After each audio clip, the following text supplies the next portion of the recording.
திருப்பரங்குன்றம் அழகிய முருகா தீராவினைகள் தீர்த்திட வேண்டும்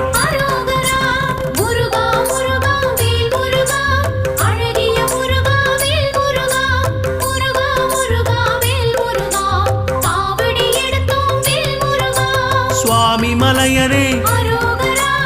ஏரகத்திரைவா அப்பனுக்கு பாடம் சொன்ன ஆறுமுகவேலா